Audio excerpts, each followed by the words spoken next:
সংসারে অশান্তি।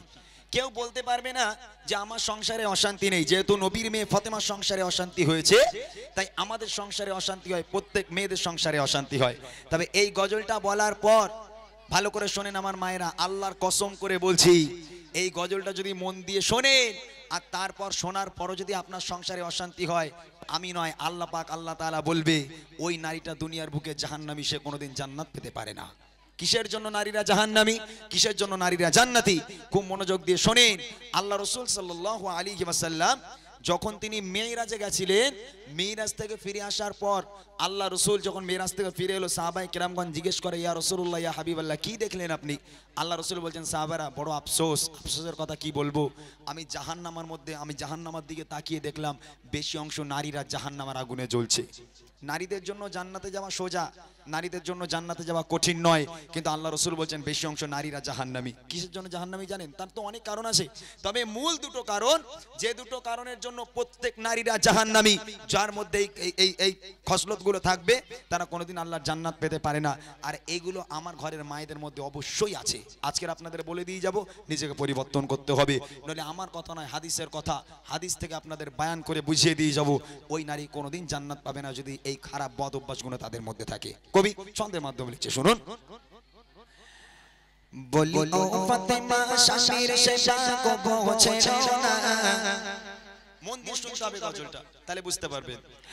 বলি ও ফাতেমা শামির সেবা কবো ছেড়ো না, বলি ও ফাতেমা শামির সেবা কবো ছেড়ো না, শামির পায়ের তলে বেহেশতে ভুলে যেও না, শামির পায়ের তলে বেহেশতে ভুলে যেও না, বলি ও ফাতেমা শামির সেবা কবো ছেড়ো না, বলি ও ফাতেমা শামির সেবা কবো ছেড়ো না, শামির পায়ের তলে বেহেশতে ভুলে যেও না, শামির পায়ের তলে বেহেশতে ভুলে যেও না, শামির কাছে আওয়াজ তোমার জোরে করো না, শামির কাছে আওয়াজ তোমার জোরে করো না, শামির পায়ের তলে বেহেশতে ভুলে যেও না, শামির পায়ের তলে বেহেশতে ভুলে যেও না, বলি ও ফাতেমা শামির সেবা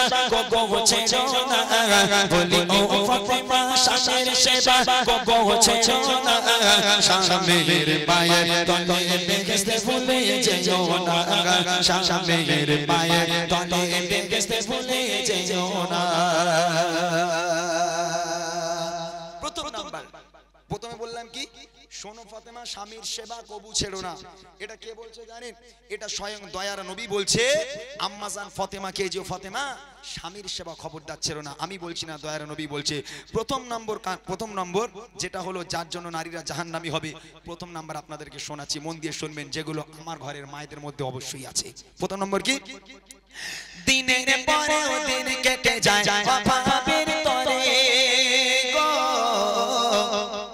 দিনের পরে দিন কেটে যায় অভাবের তরে, হাড়ি ওঠে না চুলাতে ফাতেমার ঘরে, ও হাড়ি ওঠে না চুলাতে ফাতেমার ঘরে, তারে তারে ঘুরে আলে কাজ নাহি পায়, ও তারে তারে ঘুরে আলে কাজ নাহি পায়, অবশেষে নিরাশ হয়ে ঘরে ফিরে যায়, অবশেষে নিরাশ হয়ে ঘরে ফিরে যায়, না খেয়েও বিবি স্বামীর শকর করতে ভোলে না, না খেয়েও বিবি স্বামীর শকর করতে ভোলে না, স্বামীর পায়ের তলে বেহেশতে ভুলে যেও না, স্বামীর পায়ের তলে বেহেশতে ভুলে যেও না, বলি ও ফাতেমা স্বামীর সেবা কবো ছেড়ো না, বলি ও ফাতেমা স্বামীর সেবা কবো ছেড়ো না,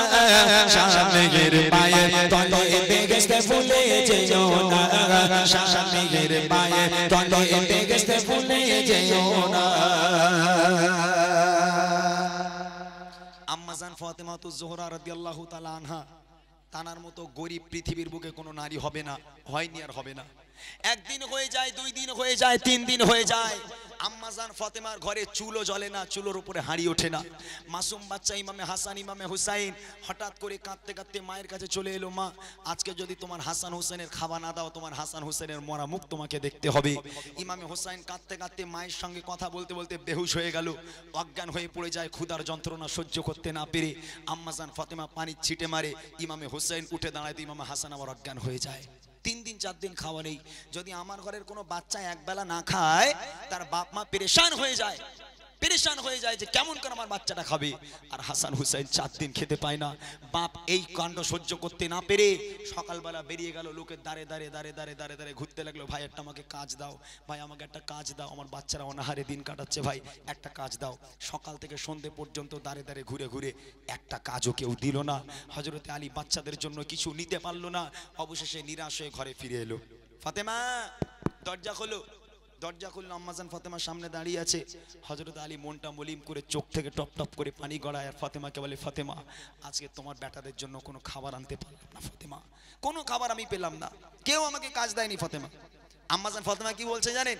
দেখেন জান্নাতের রানী কাকে বলে। আম্মাজান ফাতেমা বলছে, আপনি কি রুজির মালিক?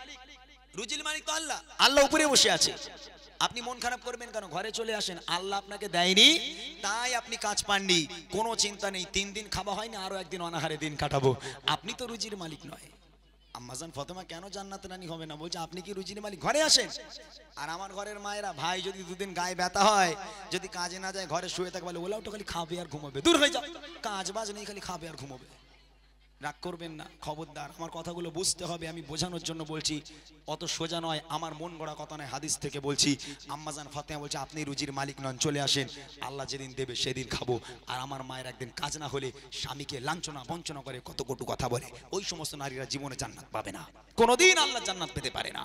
কবি লিখছে দেখেন, দিনের পরে দিন কেটে যায়, বাবার তরে হাড়ি ওঠে না চুলাতে ফাতেমার ঘরে, ও গাড়ি ওঠে না চুলাতে ফাতেমার ঘরে, দাঁড়ে দাঁড়ে ঘুরে আলে কাজ নাহি পায়, অবশেষে নিরাশ হয়ে ঘরে ফিরে যায়, ও অবশেষে নিরাশ হয়ে ঘরে ফিরে যায়। না কেউ বিবি স্বামীর শকর করতে বলে না, না কেউ বিবি স্বামীর শকর করতে বলে না, স্বামীর মায়ের তলে বেহেশতে ভুলে যেও না, স্বামীর মায়ের তলে বেহেশতে ভুলে যেও না, বলি ও ফাতেমা স্বামীর সেবা পৌঁছে না, স্বামীর মায়ের তলে বেহেশতে ভুলে যেও না, স্বামীর মায়ের তলে বেহেশতে ভুলে যেও না। এইবারে আসছে মূল কারণ, এটা হয়ে গেল, এটা হয়ে গেল স্বামীকে কেমন ব্যবহার করতে হবে। এইবারে মূল কারণ, যে কারণটার জন্য নারীরা জাহান্নামী, আমার মায়েরা এই কলিটা শুনতে হবে। ইকোটা কমা, খুঁজছে ফোন রাখো, এই কলিটা শুনতে হবে। কিসের জন্য নারীরা জাহান্নামী, এইবার এখান থেকে আপনারা বুঝতে পারবেন। আর এই জিনিসটা প্রত্যেক মেয়েদের মধ্যে, এখানে যারা বসে আছেন তাদের মধ্যেও আছে, আপনারা রাগ করবেন না জানো, আপনাদের সচেতন করে দেওয়ার জন্য গজলটা আমি গাইছি, প্রত্যেক নারীদের মধ্যে আছে। কি কারণ? কবি লিখছে দেখেন, নারী তোমার কণ্ঠের আওয়াজ জোরে কেন হয়, কণ্ঠ তোমার পর্দা নারী সে কি জানা, ও কণ্ঠ তোমার পর্দা নারী সে কি জানা, নারী যদি স্বামীর সাথে জোরে কথা কয়, সে সব নারীর উপর খোদা খুবই নারাজ হয়, ও সে সব নারীর উপর খোদা খুবই নারাজ হয়, যতই ইবাদত করো তবে কবুল হবে না, যতই ইবাদত করো তবে কবুল হবে না, স্বামীর মায়ের তলে বেহেশতে ভুলে যেও না, স্বামীর মায়ের তলে বেহেশতে ভুলে যেও না, বলি ও ফাতেমা স্বামীর সেবা পৌঁছে না, স্বামীর মায়ের তলে বেহেশতে ভুলে যেও না, স্বামীর মায়ের তলে বেহেশতে ভুলে যেও না।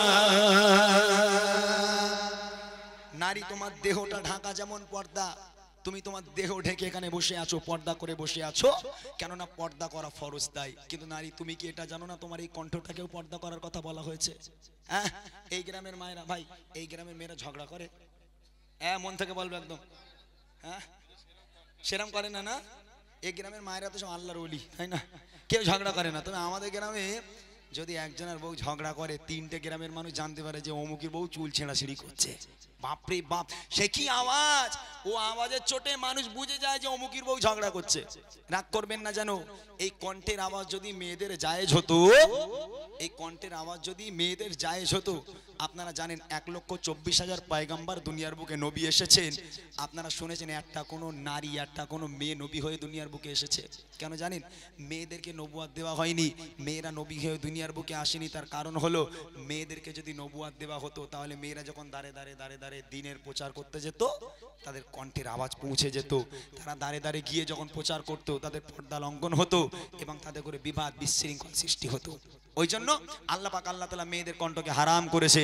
খবরদার, তোমার এই কণ্ঠের আওয়াজ যেন জোরে করো না। এ দেখেন, এখানে যে মাগুলো বসে আছেন, আপনারা মনে করেন আপনাদের সংসারে ঝগড়া হয়। মা ফাতেমা সংসারে ঝগড়া হতো, আম্মাজান ফাতেমা আলীর সঙ্গে ঝগড়া করেছে। হযরত আলী একদিকে, মা ফাতেমা একদিকে। তাদের ঝগড়া মেটানোর জন্য কে আসতো? গুন্ডা, মোস্তান না পুলিশ? কে আসতো? গুন্ডাও আসতো না, মোস্তানও আসতো না, পুলিশও আসতো না, আসতো আল্লাহ রসুল। ফাতেমার ঘরে, লে ফাতেমা কি ব্যাপার, ঝগড়া করেছে আলীর সঙ্গে? মেয়ে বলছে আব্বা আপনার জামাই এই করেছে, ওই করেছে, এই বলেছে, ওই বলেছে। মেয়ে বলছে, জামাই বলছে আপনার মেয়ে এই করেছে, ওই করেছে, যেটা হয় আর কি। আল্লাহ রসুল কি করলো? একদিকে ফাতেমাকে শোয়ালো, মাঝখানে আল্লাহ রসুল শুলো, এবং একদিকে হযরত আলীকে শোয়ালো। দুই দিকে দুই জামাই মেয়ে, মাঝখানে শ্বশুর। আল্লাহ রসুল তাদের সঙ্গে খোশ মেজাজে গল্প করতে লাগলো, তাদের সঙ্গে হাসি ঠাট্টার কথা বলতে লাগলো, আনন্দ করতে লাগলো। কথা বলতে বলতে, গল্প করতে করতে, হাসতে হাসতে এক পর্যায়ে গিয়ে হযরতে ফাতেমা আর হযরতে ফাতেমা এবং আলীর মিলন হয়ে যেত, তাদের ঝগড়া থেমে যেত। তাহলে বুঝতে পারছেন আপনারা?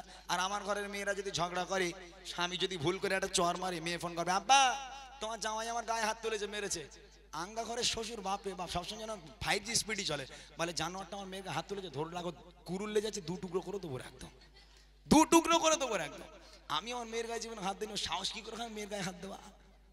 আল্লাহ রসুল আসতো ফাতেমার ঘর বাঁচানোর জন্য, আর আমার ঘরের শ্বশুর শাশুড়ি আসে সংসারটাকে তছনছ করে দেওয়ার জন্য। আল্লাহ রসুলের কাছে থেকে শিক্ষা নিতে হবে। দুনিয়ার বুকে যদি কোনো নারী স্বামীর সামনে দাঁড়িয়ে বলে তোমার সঙ্গে বিয়ে হয়ে আমার জীবন ধ্বংস হয়ে গেল, আল্লাহর কসম করে বলছি, আল্লাহ পাক বলে দেখে নে, দুনিয়ার বুকে ওই নারীটা জাহান্নামী, কোনোদিন সে আমার জান্নাত পেতে পারে না। এরকম তার মায়েরা বলে, বলে না? এরকম বলেন না যে তোমার সঙ্গে বিয়ে হয়ে, বলে আমার না, আমার দেখতে কত ডাক্তার মাস্টার, আমার বাপ কারুর দিনই ভ্যানওয়ালার সঙ্গে বিয়ে হয়েছে, তোমার সঙ্গে বিয়ে হয়ে আমার জীবনটা শেষ হয়ে গেল। এরকম বলে না? আল্লাহর কসম, ওই নারী কোনোদিন আল্লাহ জান্নাত পেতে পারে না। ওর সঙ্গে বিয়ে হয়ে তোমার জীবন ধ্বংস হয়নি, তোমার বাম পাঁজরের, তার বাম পাঁজরের হাত থেকে তোমাকে গড়া হয়েছে, তোমাদের বিয়ে তো উপরেই হয়ে গেছে, দুনিয়ার বুকে তোমাদের মিলন হয়েছে। খবরদার মায়েরা সচেতন হয়ে যান, স্বামীকে কোনোদিন কষ্ট দেবেন না, স্বামীর সেবা করুন। মনে রাখবেন, স্বামীর পায়ের তলায় আপনার জান্নাত। ওই স্বামী খুশি থাকলে আমার আল্লাহ খুশি হবে। শেষ কথা কবি লেখে, নারী তোমার কণ্ঠের আওয়াজ জোরে কেন হয়, কণ্ঠ তোমার পর্দা নারী সে জানা নাই, কণ্ঠ তোমার পর্দা নারী সে জানা নাই। নারী যদি স্বামীর সাথে জোরে কথা কয়, সে সব নারীর উপর খোদা খুবই নারাজ হয়, সে সব নারীর উপর খোদা খুবই নারাজ হয়। যতই ইবাদত করো তবে কবুল হবে না, যতই নামাজ পড়ো তবে কবুল হবে না। স্বামীর পায়ে তলে বেহেশতে ভুলে যেও না, স্বামীর পায়ে তলে বেহেশতে ভুলে যেও না। বলি ও ফাতেমা স্বামীর সেবা কবুল ছেড়ো না, বলি ও ফাতেমা স্বামীর সেবা কবুল ছেড়ো না। স্বামীর পায়ে তলে বেহেশতে ভুলে যেও না, স্বামীর পায়ে তলে বেহেশতে ভুলে যেও না, স্বামীর পায়ে তলে বেহেশতে ভুলে যেও না। মাশাআল্লাহ।